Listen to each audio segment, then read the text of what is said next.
1차 세계대전. 흔히 1차 세계대전의 시작에 대해 설명할 때 유럽의 화약고인 발칸반도에서 사라예보의 총성으로 인해 오스트리아의 황태자가 암살당하면서 제1차 세계대전이 시작됐다고 설명하죠. 그런데 사실 이건 그동안 쌓인 여러 문제가 폭발하게 된 하나의 촉매제에 불과할 뿐이고, 진짜 문제는 따로 있습니다. 진짜 문제를 알기 위해선 당시 유럽이 어떤 상황이었는지를 알 필요가 있는데요. 자, 근데 1차 세계대전 정리한 거 보면 막 무슨 조약, 무슨 전투, 무슨 작전, 또 얘네가 어디랑 얽혀있고 이런 복잡한 얘기가 많은데 이게 제가 들어보니까 기억에 하나도 안 남더라고요.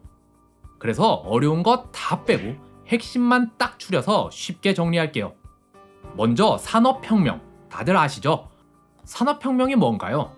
인간이 기계를 쓸 줄 알게 되는 거예요. 기계를 쓰면 뭐가 좋은데요?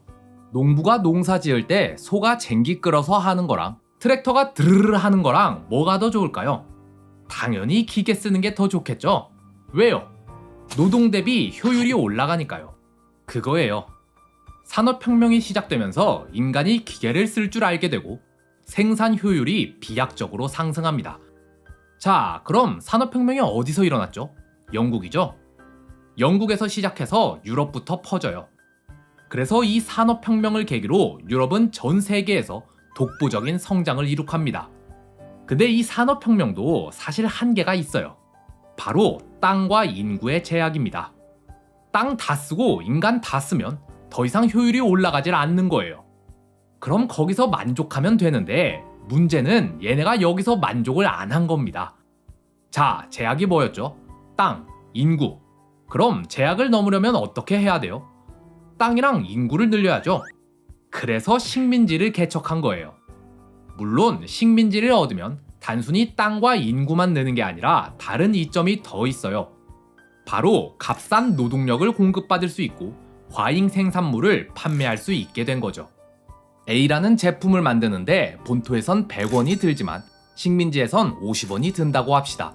그럼 식민지에서 만드는 게 훨씬 이득이겠죠? 근데 이뿐만 아니라 산업혁명으로 인해 생산력이 폭증하니 제품이 너무 많이 만들어져 버린 거예요. 본토에서 살 사람은 이미 다 샀는데 아직 물건이 산더미처럼 남아있으니 이걸 식민지에 떨이로 팔면 재고 처리도 할 수 있죠. 따라서 식민지가 많을수록 수익이 극대화되고 국가는 이 자본력을 바탕으로 더 크게 성장할 수 있었는데요. 대표적으로 해가 지지 않는 나라, 대영 제국이 있었죠. 영국은 강력한 해군력을 바탕으로 세계 각지의 식민지를 개척합니다. 전 세계에 식민지를 세우다 보니 여기서 해가 져도 저기서 해가 떠 있고, 그렇게 24시간 동안 영국의 식민지 중 적어도 한 곳에는 해가 떠 있었기 때문에 영국은 해가 지지 않는 나라라 불리게 되죠. 이처럼 영국, 프랑스를 필두로 유럽의 여러 나라들은 세계 각지에 식민지를 건설하며 국가를 넘어 제국으로 발돋움하는데요. 자, 그런데 아까 자기 나라의 땅과 인구가 다 찼는데 여기서 만족을 못해서 다른 나라를 식민지로 삼았다 했죠. 그럼 전 세계의 땅과 인구를 다 먹어도 만족을 못하면 어떻게 될까요? 방법은 하나예요. 남의 거 뺏는 거. 그래서 벌어진 게 1차 세계대전이에요. 문제는 나라의 규모가 작을 땐 자기들끼리만 싸우면 됐는데 나라가 제국 단위로 커지고 전 세계의 식민지들이 동원된 데다 이해관계가 얽힌 여러 나라가 다 같이 참전하다 보니 전쟁의 규모가 세계대전으로까지 번지게 된 거죠. 자, 근데 어째서 하필 독일이었을까요? 왜 다른 나라도 아니고 독일이 전쟁을 일으킨 걸까요? 독일이 조금 늦었거든요. 아예 막 이만큼 뒤쳐져 버렸으면 또 그냥 포기했을 텐데 이게 조금 뒤쳐지니까 따라잡고 싶잖아요. 그래서 독일인 겁니다. 여기에 이유를 하나 더 추가하자면 독일은 민족주의가 유독 셌어요. 민족주의가 뭐냐? 우리 민족끼리만 잘 살자는 겁니다. 다른 애들 신경 쓰지 말고 우리끼리만 잘 살면 돼. 물론 당시 유럽엔 이 민족주의가 팽배했어요. 다만 독일이 유독 셌던 거죠. 독일은 게르만족의 나라였습니다. 그래서 주변에 있는 게르만족 국가한테 가서 막 민족주의를 설파하며 같이 한탕 크게 해보자고 설득해요. 대표적으로 바로 옆에 오스트리아 헝가리 제국한테 말이죠. 자, 그런데 이렇게 독일이 점점 힘을 키우면 누가 불안할까요? 바로 옆에 붙어 있는 나라들이겠죠. 동쪽에 프랑스, 서쪽에 러시아, 그리고 바다 건너 영국 말이에요. 그래서 이 셋이 독일을 견제하려고 손을 잡습니다. 자, 그럼 독일도 가만히 있을 수 없죠. 독일도 이들에 대항하기 위해 오스트리아 헝가리 제국, 그리고 이탈리아랑 동맹을 맺어요. 뭐 영프러를 협상국이라 하고 도고이를 동맹국이라 하는데 그런 거 몰라도 되고요. 또 나중엔 협상국에 일본도 추가되고 미국도 추가되고 동맹국엔 오스만이 추가되고 이탈리아는 협상국으로 넘어가고 막 이런 일들이 있는데 생략하고 그냥 영프러가 손잡고 독일도 자기 친구들이랑 손잡았다. 이것만 아시면 됩니다. 자, 그럼 이제 전쟁을 시작해야 되는데 급한 건 독일이니 얘네가 선빵을 쳤겠죠. 독일 입장에서는 영국은 일단 바다 건너 있으니 제외하고 남은 프랑스랑 러시아를 먼저 쳐야 되는데 문제는 양쪽에서 동시에 전투를 벌이려면 군사력을 둘로 나눠야 된다는 겁니다. 그럼 당연히 독일에 불리해지겠죠. 따라서 독일은 이를 타개하기 위해 기가 막힌 전략을 생각해내는데요. 바로 한쪽부터 개빨리 치고 바로 반대편을 때리는 겁니다. 따닥! 이렇게 말이죠. 병력을 한쪽에 싹 다 부어서 빠르게 게임 끝내고 바로 다음 타겟으로 넘어가는 이 완벽한 전략은 개뿔 누가 봐도 말도 안 되죠. 프랑스가 뭐 호구냐고요. 그런데 독일은 이 말도 안 되는 작전을 수행합니다. 먼저 병력의 약 90%가량을 프랑스로 보내 빠르게 프랑스를 점령하려 하는데요.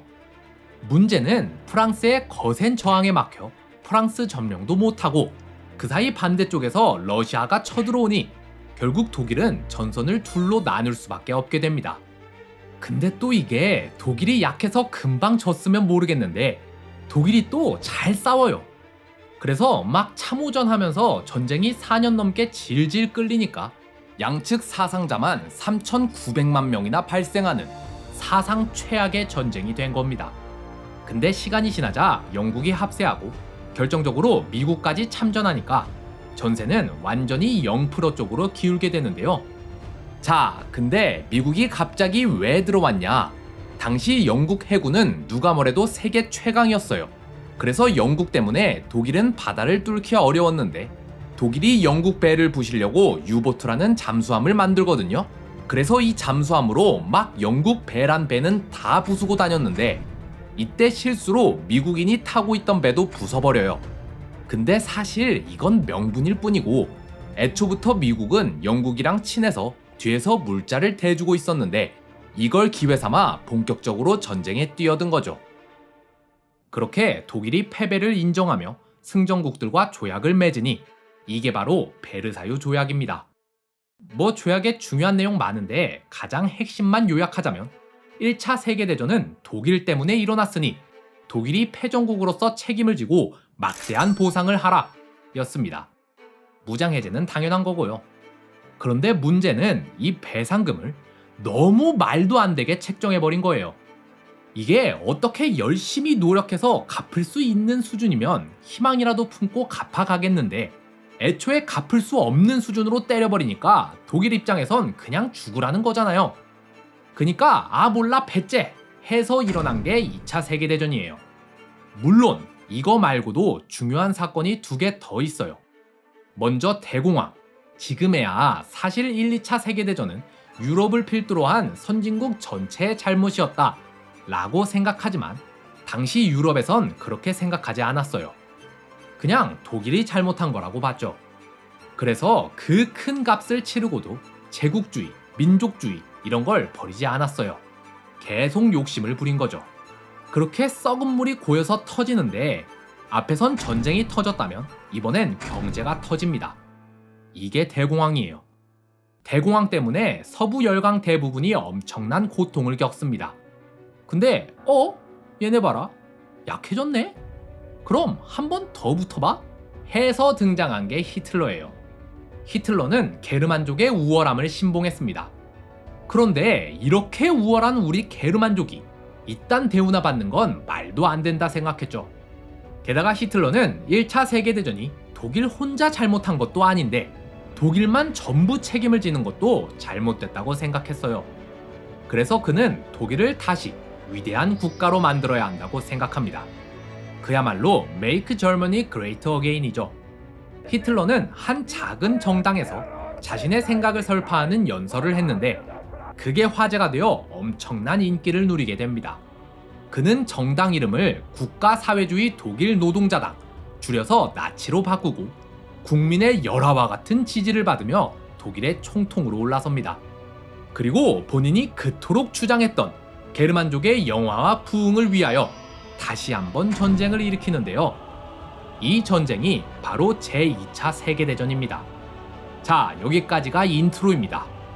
사실 이 영상은 2차 세계대전을 본격적으로 들어가기 전에 앞의 내용을 짧게 설명하려고 만든 영상입니다. 그럼 다음 시간부턴 넷플릭스 오리지널 다큐멘터리 10대 사건으로 보는 제2차 세계대전을 통해 2차 세계대전에 대해 알아보도록 합시다.